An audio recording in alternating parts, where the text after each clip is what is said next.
Good morning.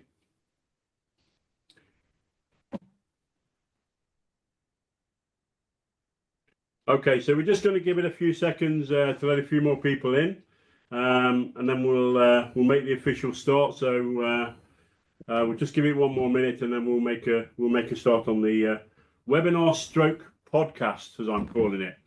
I don't like the idea of official webinars. So we'll call this a little bit of a podcast and a little bit of a chat amongst friends. I think that's how we're gonna have this morning. Okay. Okay, so we'll make a start. So welcome and good morning to everybody who's joining the Reconeyez webinar podcast this morning. For those of you who don't know, my name is Paul Ellis. I'm the VP of Sales here in the US and covering Canada. And today we have joining Steve Olson. If you want to raise your hand, Steve. And Steve is a dealer and integrator from Big Sky Surveillance. And we also have Debbie Ulmer this morning. And Debbie is from Acadian Monitoring. So I will start out by saying that the reason for the webinar today is not a recognized sales pitch or anything like that. It's more getting together Reconeyez as a manufacturer, so a manufacturer, a dealer, an integrator, and a monitoring station. And we're basically bringing the three triangles, security sides of the security triangle together. And we're going to discuss today a little bit about what we need to do as manufacturers for the dealers and for the monitoring stations. And we're also going to talk about how that impacts your customers and your sales. And we're hopefully going to share some ideas today about what will be the perfect security deployment, first and foremost. I'd also like to talk a little bit about AI and some of the misconceptions in the security market about AI, what it can and what it can't do, and also managing customers' expectations. And then we're going to finally talk about cloud services and RMR, which is really the important piece for everybody, because today we need to talk about how we're going to get the maximum sales value out of a deployment, a security deployment on site. So I think the first things first, what I'd like to do is to open up the floor. I'm going to moderate this, so my job is to moderate, jump in when I need to. If everybody could have their screens muted, and if you want to ask a question, please raise your hand and I'll jump in, and either myself, Debbie, or Steve will be able to answer your question. So we'll do it that way if that's okay with you. Okay. So first of all, let's talk about security in general in the US and other areas around the world. For my piece, the market is definitely changing in terms of what clients want. So I'm going to talk from a manufacturer's point of view, and we are constantly in conversations with people like Steve and Debbie in terms of what their clients and your clients are expecting from a security system. And what I want to try and do is move away a little bit from the sort of standard construction type security issues, although I know there's a lot of them out there. But I really want to talk about what's the best practice for you guys deploying in the field. What should you be doing to give both your client the best security experience, and to assist people like Debbie in the monitoring stations to get the optimum out of both the equipment and her team to respond to it. So I'm going to open the floor a little bit to Steve here to start with. So sorry I've jumped you into the deep end here, Steve. But I'd like Steve just to cover what his sort of procedures and best standards are when he's talking to a client on site, and what he's looking to do to give his customer the best experience. So Steve, do you want to start off with that? Yeah, thanks, Paul. Really excited about the opportunity to share some of this. Primary focus of what we're doing is construction site security. And even though, there's a lot of different options when it comes to security, it's very important in my mind and the front end to establish expectations and find out what the client or end user is actually wanting. I've run into instances where I assumed we're looking at builder's risk, insurance requirements, yada, yada, yada. And here I am doing all it. And well, it turns out, I walked an entire site one time and came back with, our proposal. And they said, well, what about a security guard? They were actually looking at a security guard. And whose fault was it? It was my fault. I didn't qualify. I didn't ask enough questions. I was just anxious to be on this project. Turns out I just didn't do my due diligence. So for me on the front end, it's essential to find out what the customer's expectations are and where they're headed with things. One of the big differences for us now implementing physical intrusion detection versus CCTV streaming video. I've found that a blended system, using Reconeyez along with CCTV with the AI has been really powerful tool where one platform may catch something, the other one doesn't. And it's just been great to be able to offer that as an offering on the front end, find out exactly where they're at with their project. Are you concerned about insurance, an accident on the site? Or, sometimes there's unexpected things. Do we need 24/7 coverage on this project where maybe a delivery didn't go the way it was expected to? Can we go back? How long can we go back and take a look at the video?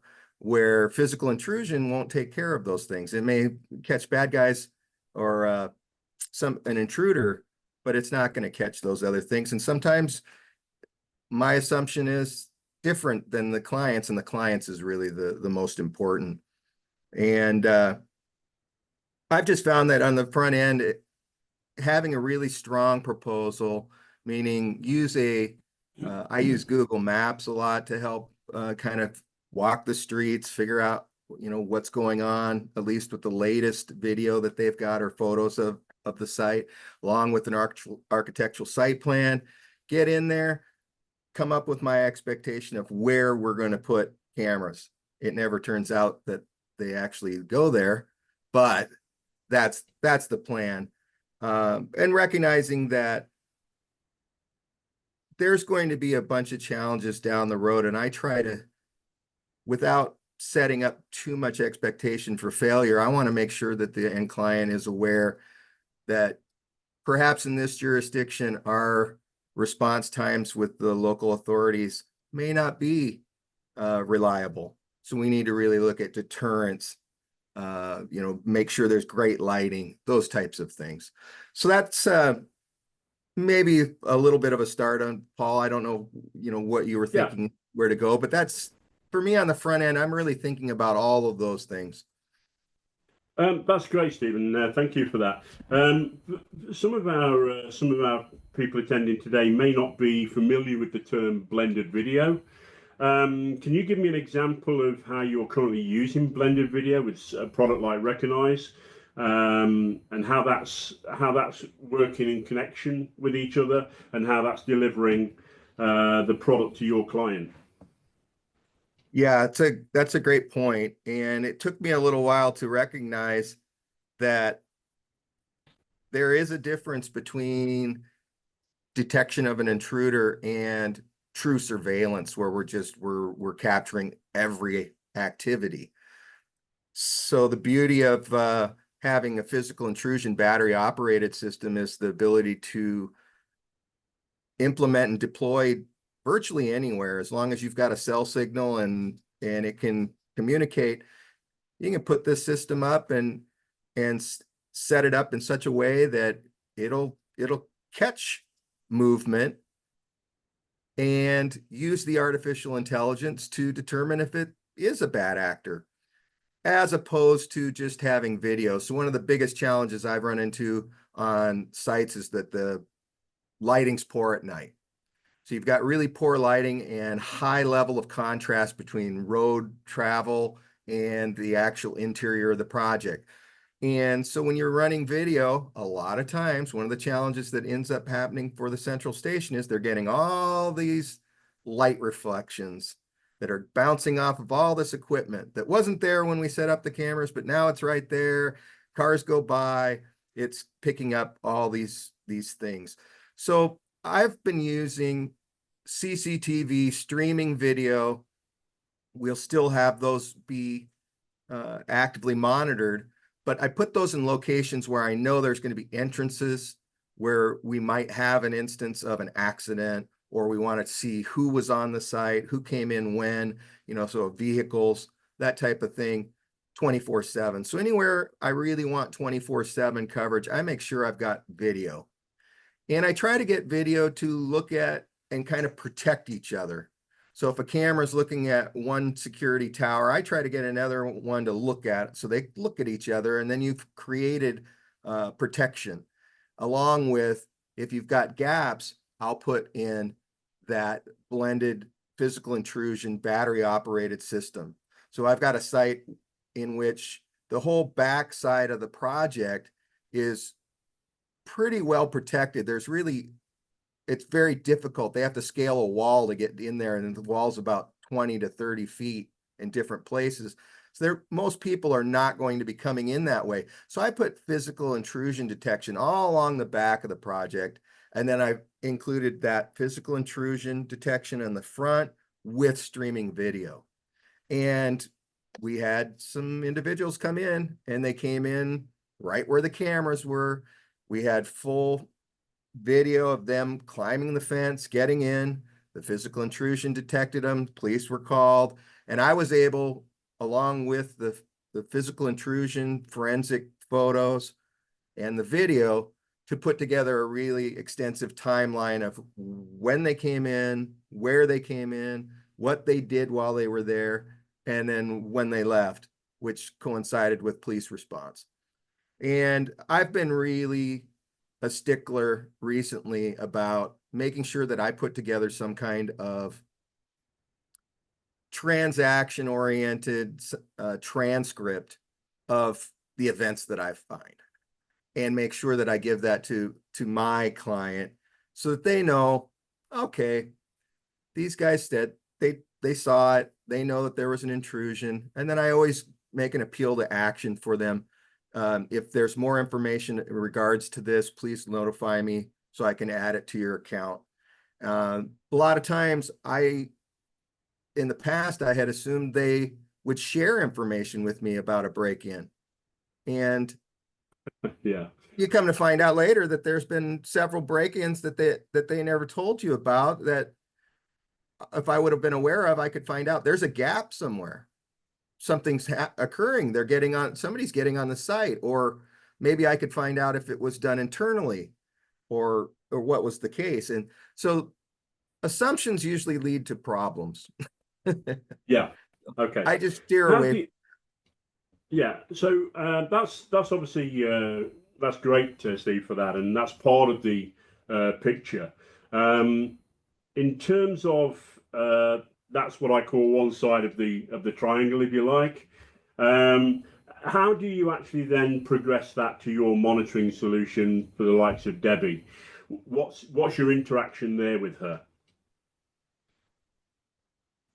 Well, I make sure I have all the cameras and detectors set up so that they can receive alarms.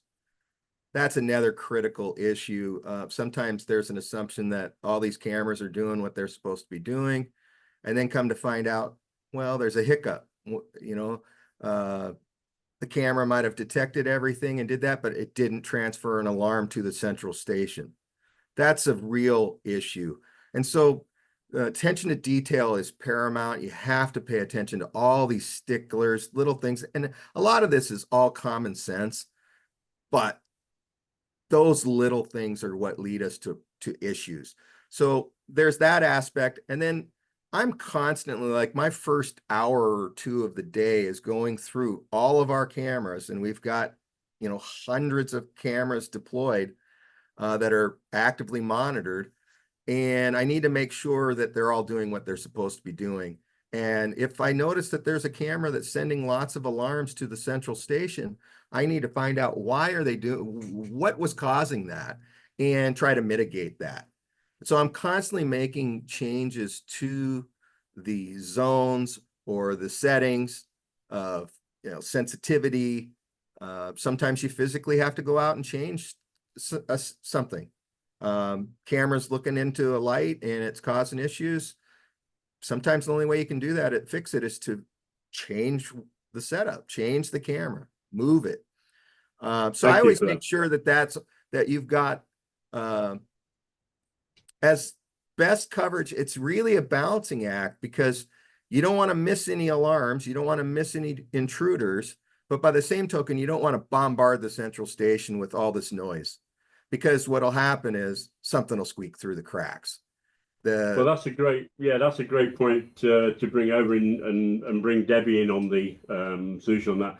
So, Debbie, what kind of issues? And let's be frank, let's be open and honest with each other. None of our companies are perfect. We all make mistakes, okay? And this is what today is about: learning from those mistakes and learning from each other's experiences. But Debbie, what do you find causes you the most issues with bringing a new side on from a dealer stroke integrator? Well, keep in mind, you asked me to be frank, Uh, and I think and we all know I'm good at that. you're a Um, Texas girl, you get okay. And I'm going to tell it like it is. That's my best quality. The biggest problem that we run into, and I do work with our dealers. Technically, I'm sales, but I think a better title for me would be dealer services. And as you know, Steve is one of my customers, and I have no problem picking up the phone because when I come in the morning, I get the previous 24-hour alarm accounts for every camera that we monitor within our central. And the only thing that we do is monitor cameras in our central. We don't take on traditional alarms unless they're tied into a video system or a combo unit like yours. And if I see something that is out of control, I pick up the phone and call. Our biggest problem is customers not having reasonable expectations of what cameras can do. And, as a business person, you want to make that sale. So I try and work with our dealers. This is what's reasonable. This is what's not reasonable. We don't monitor cameras 24/7, but we do interactive monitoring. We will get the events when they come in. It goes to a scrubber, and thank goodness with good analytics nowadays, the scrubber can look at it and go, okay, we do have a person in the scene, walking through the ROI, the region of interest, but they're just walking. In the US, there's no law against walking through a parking lot at 2 o'clock in the morning, but we need to figure out where that person is headed. What is that person's stance? Are they stomping? Are they walking like they're afraid? Are they looking for a car that may be unlocked or start trying doors? So where all this goes back to is I work with the dealer to set up reasonable expectations. When a dealer puts a camera down, they will look at what that camera is showing at that point in time. Good dealers like Steve check back in with that camera at least once a week, because you know what, guys? Trees grow up. Cameras get bumped. They get moved. We had one Friday afternoon when it armed up. It got bumped by some piece of construction equipment. So it went from watching the entry exit gate to the drive-through at Wendy's across the street. Basically put the camera and run away. So that's how we work with our dealers, is we keep that communication open. If it's a camera that could be remotely adjusted or analytics could be changed, or maybe even the arm and disarm times, we email the dealer and go, can you maybe disarm 15 minutes earlier, because construction people show up at, crack of dawn. They don't snap sometimes to the time change. you know, when we go into daylight savings time, our signals almost double in the central because people don't realize people are staying out there longer. I think I Okay. went off on a tangent and didn't answer your question. No, I think actually, I think from from the conversation we've had with both you and Steve, and it's certainly from a manufacturer's point of view something we come across a lot, is the fact that and my experience, I've actually installed systems on sites. So I've been at the sharp end. If you don't mind me mixing metaphors, I've been at the coalface, so I understand it. And one of the things that I continually strive to drill into our dealers is what I call the walk test. Now, I know a lot of dealers are under pressure today to get as many systems as installed. So, a system installed is, an invoice that you can make. But for me, the fundamental issue here is that when you've installed a system, the one thing that should always be done should be a walk test in conjunction with the monitoring station. And we see hundreds and hundreds and hundreds of systems deployed where the installer's been under pressure, he's put the camera up, he's pointed it and gone, yeah, that's looking at the right place, I think, not a problem. Gone and put the next camera up, and he's got to move on to his next job. The problem then is, obviously, when the system's armed, we start to get, as Debbie's intimated, garbage in, okay, which results in garbage out, okay. So I think, one of the things, the key issues for me is this walk test that a lot of dealers don't do, but it saves so much time and money, both from a dealer's perspective in having to go back to the site, and also from Debbie's perspective in terms of how many alarms are coming in and being generated. And it's a very simple piece of instruction, to do the walk test, but so many people forget to do it. And so many people forget to check the camera before they leave site. Now, we can't legislate against, as Debbie said, you've got the camera up there, you've done your walk test, everything's great, and then somebody goes and knocks a camera and moves it out of position. These things happen. It's part of the job. But if you, as Steve said, if you plan this correctly and you look for things like that, it does reduce the number of times you have to get back to site. So I think one of the things that, as I say, we're trying to be educational today, is walk test, walk test, walk test. Every single site, every single application. And I think the other thing that Steve's mentioned as well, which is really important, is that he talks to his monitoring station. And he's talked to the client, managed the client's expectations, and said, what do you want to happen? So when this thing goes off, what do you want to happen? And that information and those instructions are then also conveyed to Debbie. And it means that Debbie and her team have got clear instructions about what needs to happen should an event occur. Okay? And again, it's that two-piece communication. So if you like, is the third part of it, the second part of the triangle, if you like. It's about making sure when you leave site, you don't have to go back again. Because as soon as you do, you've lost money and it's cost you. Okay? That's despite having Debbie on the phone bending your ear. All right? Which, trust me, you really don't want. Okay? You really don't want Debbie on the phone to you. So those are great points, and thank you for that. And I think from a manufacturer's perspective, this is important for our feedback. So as a manufacturer, we're there to make a product. And like most manufacturers, we've made a product to start with because we were asked to do a specific, we were asked for the camera to do a specific job. Okay? And then it's kind of grown and,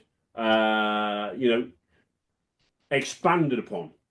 And that's been based on the feedback that we've had from the dealers and from the monitoring stations about what they want these pieces of equipment to do. And I'm not just talking about Reconeyez, I'm talking about any systems. But that communication is really important to us because, and here's where I'm going to shock you. As a manufacturer of products that we're developing in the marketplace for security, sometimes we're going to turn around and say, no, not possible. and that's about managing our dealers and monitoring stations' expectations. We can't be the panacea to every security problem. Okay, and our equipment, all equipment has limitations, but provided, as Steve says, you work within the parameters of that equipment and you deploy it within the parameters of that equipment and you set it up for the monitoring station, you will get success 95 to 99% of the time. Okay, there's always a 1% that won't happen. So for me, the final piece of the square, the triangle, is feedback to us. What can we do as a manufacturer to improve this product or to give you more options? One of the things I've jotted down here is sales verticals, which it's a word we never use in the UK, but it's very prevalent over here in the US. So I've learned to understand it and embrace it. But I think one of the things we're trying to achieve as well is to increase the number of sales verticals for dealers to attack. Everybody looks at construction, okay? Everybody says, yes, construction is a growing market, and if the housing boom is going to happen as we think it's going to happen, then it will be a much bigger market for everybody. But there are literally hundreds more sales verticals out there where Reconeyez and other products can actually work, provided you do the basics. Okay, and when we first launched our product, it was very much a military product, and it was designed for border protection. We've now expanded into the commercial market, and where did we go? Straight to commercial, straight to construction sites, because that was the easy pickings. Okay, and what happened then was other markets said, hey, can we use this for this? And we said, yeah, why not? Of course.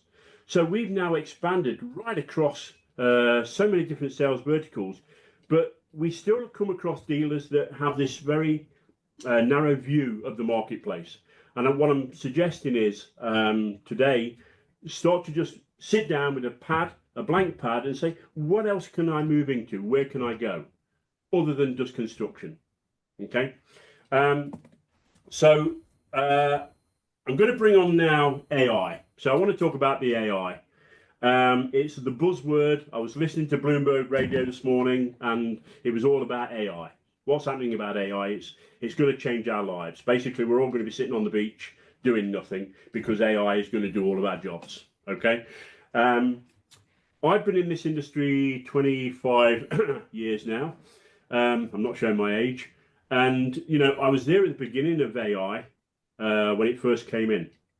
And I want to sort of ask Debbie at this stage how she feels AI has impacted her business, and likewise with Steve. So, Debbie, do you want to kind of bring us up how AI is impacting your business today? Sure. First thing I want to say is I sell the most fallible product out there, which is human nature.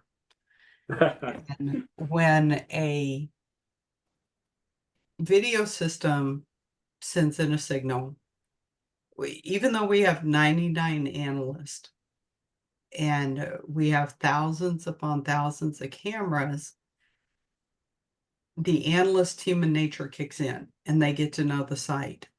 And if you have a site with limited AI, or God forbid, no AI, and it sends in an exorbitant amount of signals, chances of us catching somebody there goes way down, because the human nature kicks in and go, you know what is that tree?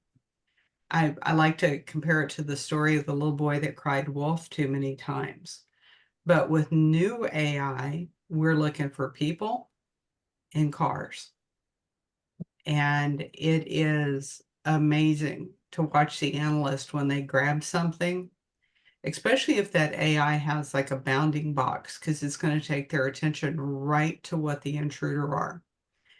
Some of our dealers do not understand what the analyst sees. In whatever central station you're at, ask for a demo, ask for a log on, so you can see exactly what that analyst sees, because what you see in the client software is much longer. We get a 6-second to 10-second clip.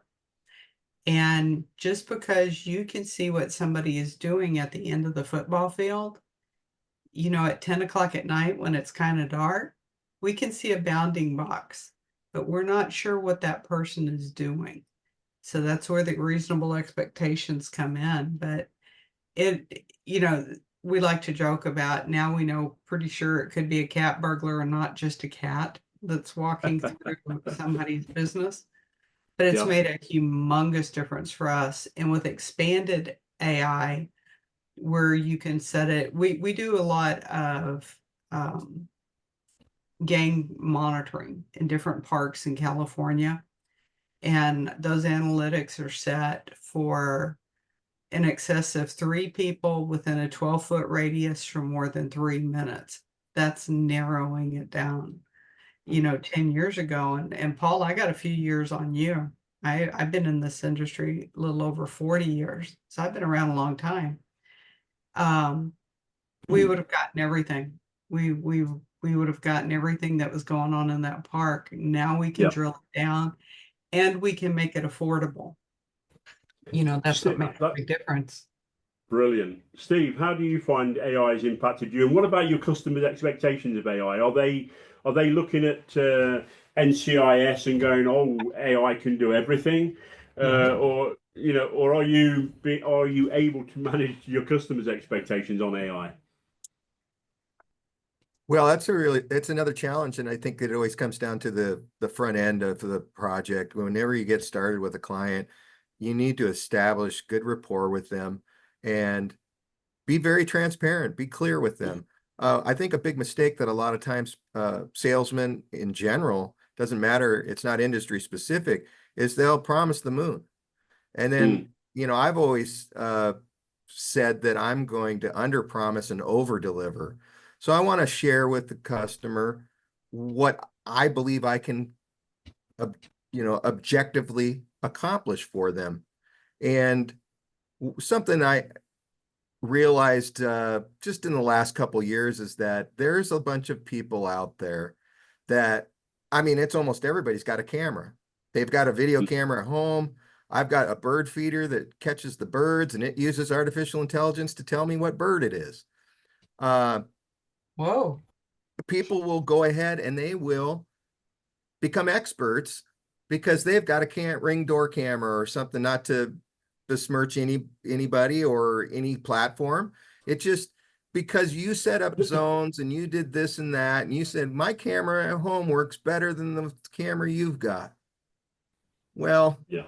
If that were the case, everybody would do it themselves and stick those cameras out there and do it. And I've run into some instances where that's exactly what's done.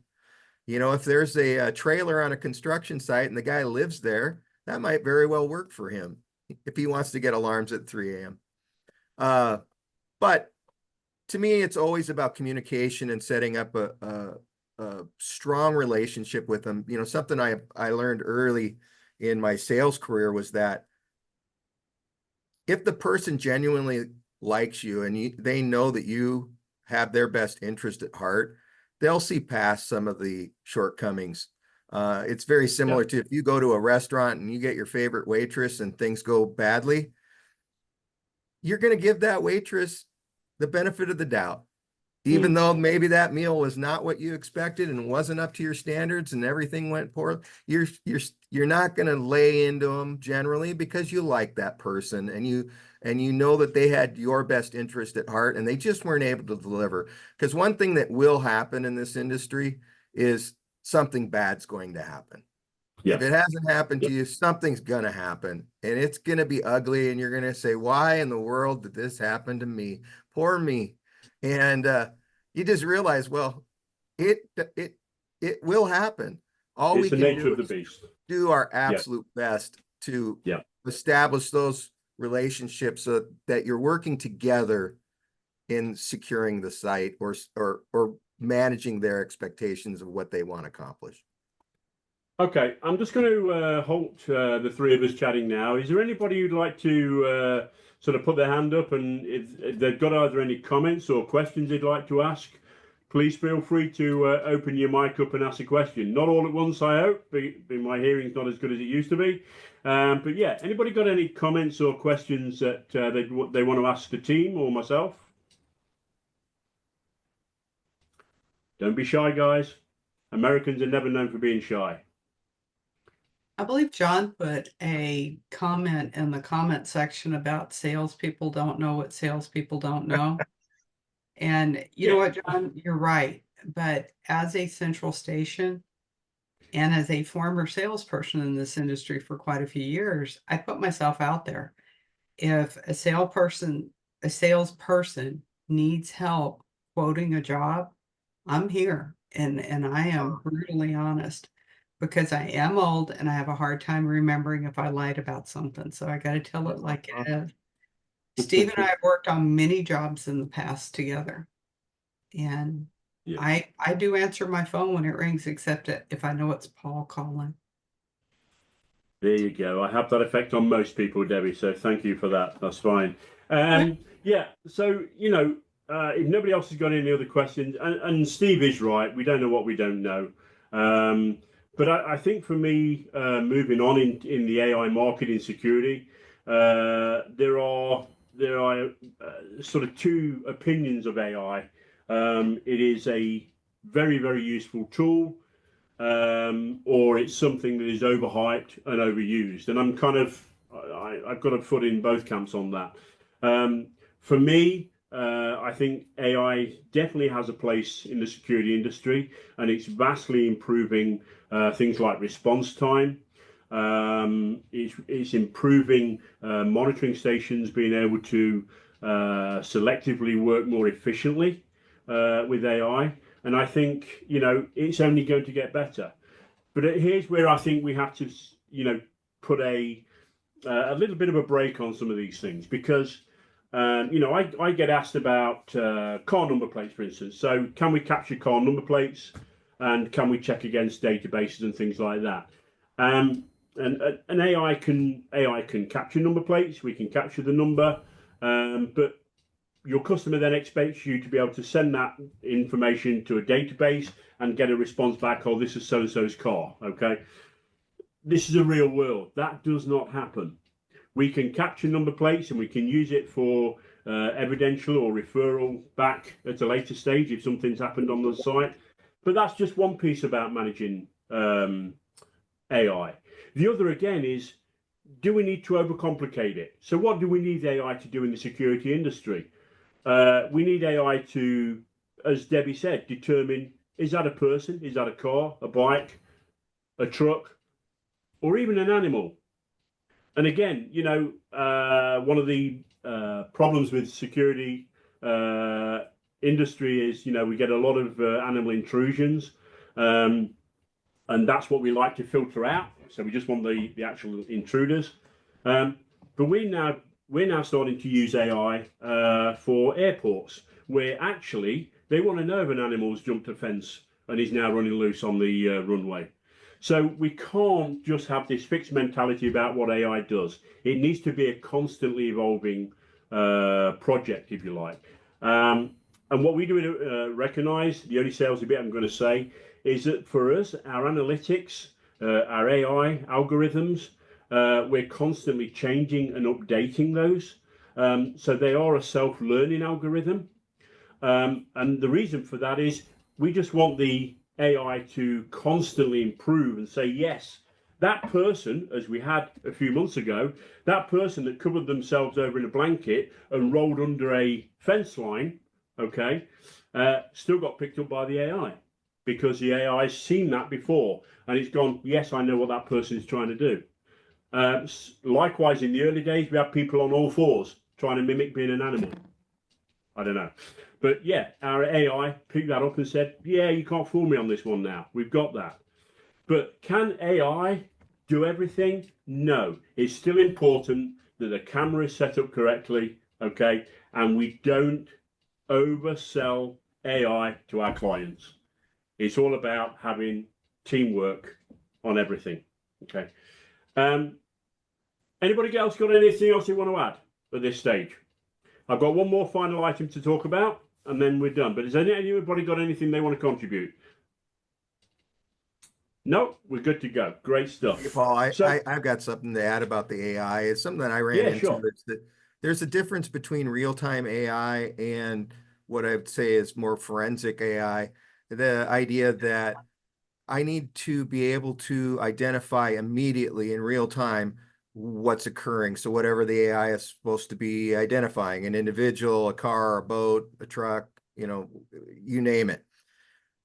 I found that with AI, it's starting to go into directions for us where you can get a photo of something. So I was just working with some software developers that were working on a risk assessment AI. So what they would do is have real time, and this goes to what you said, and what brought it to mind was they're into the aspect of how do we generate reports back in a meaningful way of existing infrastructure. So there's video cameras of the site, maybe a time lapse, whatever it is. You could run AI and it could assess if it identified any PPE violations, fault hazards, you name it, and then create a report that could be digestible by, someone within the company or, in charge to take a look at that. Likewise, when you said we can't really establish who's who with AI, with the license plate numbers, but along with access control, that's starting to become a bigger and bigger thing where all of a sudden we can say, well, the guy who was driving that car had a red shirt. There's those Yep. types of things that AI can Yep. accomplish that are outside of what I do on a day-to-day basis, but I still find it fascinating that that's out there and it's occurring and it's being implemented in a lot of commercial applications. You're quite right, Steve. And again, I'm going to quote the word GIGO, which is garbage in, garbage out. And again, a lot of the emerging and developing AI at the moment, people have set up these algorithms. And hey, I'm not an expert on AI; it's way above my pay grade. But I talk to people who, like our developers, who develop AI and move it on. But with these things, a lot of people said, "Oh, we've developed AI. Thank you very much. Now we're moving on to the next project." And what tends to happen is that things get left behind. The AI doesn't move on and change and adapt. Okay, which is why it's important that we do that here at Reconeyez. We constantly are analyzing thousands and thousands and thousands of images on a weekly basis. To see, well, what can we do to improve it? How can we get better? And as Steve said, sometimes that's real time. So here's the AI in real time. Sometimes it's as a forensic tool. Okay. But again, I come back to the third part that Steve said as well. Manage your customers' expectations. This isn't going to be, something in the satellite, come down and do facial recognition and immediately be able to say that's so and so. That sort of thing doesn't happen. We're living in the real world. What do customers want to know? Has somebody gone on that site? Yes. Is it a person that shouldn't be there? Yes. Can I get a response from it? Yes. Thank you very much. That's all I need to know. Okay. And sometimes it is a deterrent. Sometimes it is as a result of the intrusion. So the final part I want to really discuss today is about RMR and how we can all generate more money, which is often the important piece. So I think back in my days when I was first starting out with security, I'd go to a client and I'd sell a system. He'd pay the invoice, shake my hand, and say thank you very much, and we'd walk off. Okay. And I think one of the things that's now really changing in the security industry is this word RMR. Okay, and it's really gone from just the big boys, the big manufacturers enjoying the fruits of RMR. We're now making this available to the dealers, and that's important. I think it's one of the most important pieces of the security industry today, because what happens now is that, with Reconeyez, we have configuration tools, remote, and we have the cloud. Okay, so our cloud, as well as being an alarm receiving software, also allows remote configuration. Okay, whoopee, what does that mean in real terms? Well, what it means is for the dealers and for their clients, it means they've got this constant connection with the system. And it means they can constantly adapt and change it. Okay. And I know Debbie's had instances where she's had to call clients and say, hey, this thing's gone runaway. Can you change the configuration on it to stop it happening? Okay. It may have been a schedule change. It may have been a camera distance change or whatever it may be. That has increased your cash flow. Why? Because you haven't had to go to site. Okay. So you haven't had to incur that cost. Secondly, it's made you responsive. So you're not now 2-3 days behind the curve. You're actually responding to an issue as it's happening. Why is that important to your client? Well, what it means is that the cloud offering now, which you can now get RMR revenue from, it gives you as a dealer now more options. What can you offer your client? Well, you can offer your client now access to some of those alarms. We know we have some dealers whose customers say, well, I want to know if something's happening on the site. Well, how can we do that? We can give you access to those alarms, okay? It also means that your customers can also see real time what is happening on their sites. Now, that means that's chargeable, okay? There's a cost to everything. So for Reconeyez, you know, we have servers, they cost money to maintain. We have cloud configuration servers, we have AI servers, they all cost money to maintain. And our customers say, well, I want to go back 2 months and 3 months and look at an incident that happened on this particular date. Well, that is data that has to be stored. That costs money. So I think from today, a lot of your customers, dealers' customers, don't have an issue with that. They don't mind having access to that. And provided the cost is not prohibitive, they're more than happy to pay it. They do it every day on their domestic systems. Okay, they're all cloud generated and cloud revenue. But this is what's happening more and more now in the commercial security market.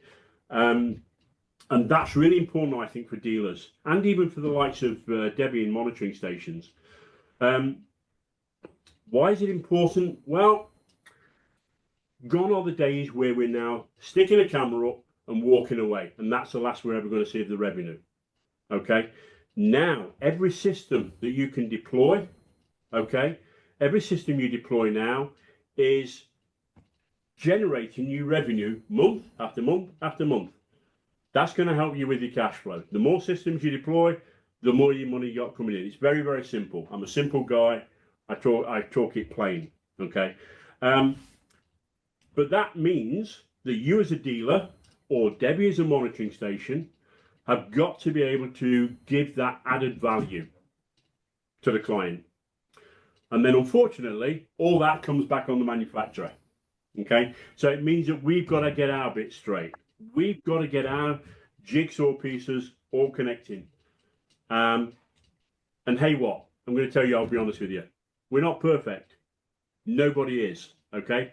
We're constantly changing and moving on.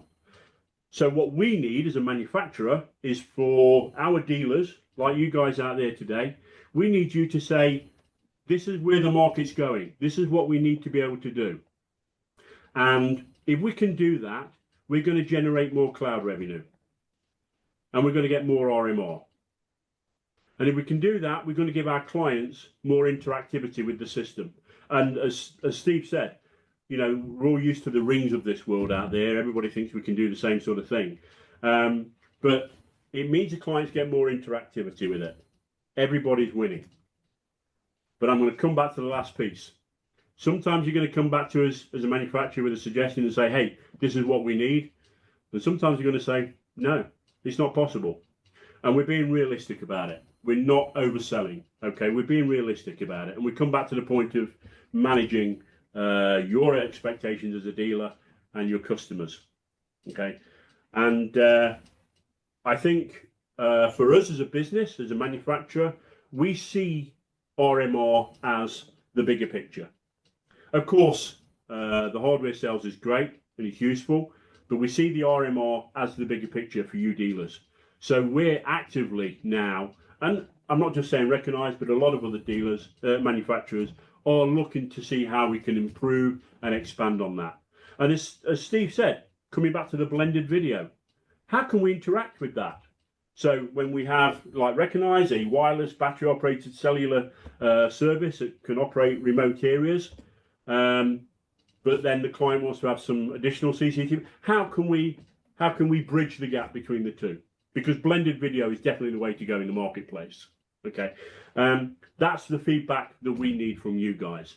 And likewise with Debbie. So all these things that change, okay, from a manufacturer's perspective on the cloud, etc., they have an impact on Debbie. So we have to talk closely with Debbie and say, is this going to work for you? And Debbie being Debbie, she will tell me yes or no, because that's what she does. Okay, all right. And again, don't overcomplicate it. Sometimes we do overcomplicate things. So we're dedicated to improving the RMR recurring on systems moving forward. Okay, I'm going to finish really by saying, does anybody got any questions or anything they want to contribute to this? I wanted No? to say, I saw John posted something about RMR establishing value of your offering, and I couldn't agree more. I think one of the big mistakes with RMR, and we've run into this, sometimes the client feels like they're just being upsold or they're being sold extra stuff they don't really need, and that would fall on you. You didn't give them the value that's there. I see, John, you unmuted. Did you have something to add there? Yeah, it's just a simple fact that if you wanted to even position your company for a future sale, having a portfolio that's rich in RMR customers is going to have much more value when you go to sell versus just having the install. And yeah, installs can generate cash. It is a cash contributor, but the RMR is really going to be where your value is gauged. So it's definitely a win. And John, that's a great point. From your perspective, how would you like to see RMR changing in the future, if at all? I'd just like to leverage more of it. Yeah, great point. Thank you. Okay, ask a dumb question and you get a clever response. There we go. That's great. All right, John, thank you for that. Listen, it's 5 minutes before close of play times. I hope today's been useful. And I'm just going to sort of go over a couple of points to drive home today, things that we've discussed.